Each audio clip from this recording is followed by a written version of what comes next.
اور تکبیرات تشریق کے حوالہ سے ایک مسئلہ یہ بھی ہے، کیا انسان اگر کوئی قضا نماز ادا کرے، کیا قضا نماز ادا کرنے کے بعد، قضا کیونکہ فرضوں کی ہوتی ہے یا واجب کی ہوتی ہے، اگر انسان ان ایام میں جن میں نماز کے بعد تکبیرات پڑھی جاتی ہے، کیا ان میں انسان کوئی نماز قضا ادا کرتا ہے، قضا نماز پڑھتا ہے، تو کیا قضا نماز کے بعد انسان کے لیے تکبیرات کہنا واجب ہے یا نہیں؟ تو یہ مسئلہ بڑی غور کے ساتھ سماعت فرمائیے گا۔ اس کی 3 صورتیں ہیں۔ سب سے پہلی صورت یہ ہے کہ تکبیرات تشریق کے جو ایام ہیں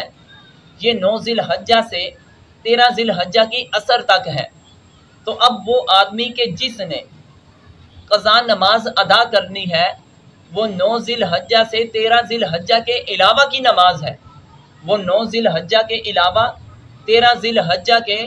علاوہ کسی دن کی نماز ہے، تو اس کے بارے میں فرماتے ہیں کہ ایسی قضا نماز جو 9 ذی الحجہ کے علاوہ 13 ذی الحجہ سے علاوہ دن کی ہے، اس نے ان دنوں میں قضا نماز کو ادا کیا تو اس آدمی کے لیے یہ تکبیرات کہنا جو ہے واجب نہیں ہے۔ اور دوسرا رہا مسئلہ یہ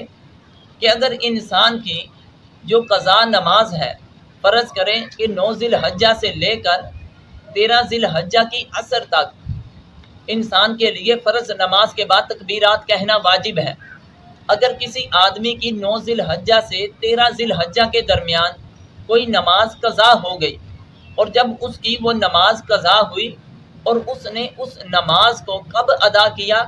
9 ذی الحجہ سے لے کر 13 ذی الحجہ کے جو ایام تھے ان کے علاوہ کسی دن میں 9 ذی الحجہ سے 13 ذی الحجہ کے اندر قضا ہونے والی نماز ان دنوں کے علاوہ میں اس کی قضا کی، تو کہتے ہیں کہ ان دنوں کے علاوہ ان دنوں کی قضا نماز اگر پڑھے گا تو اس کے لیے تکبیرات تشریق کہنا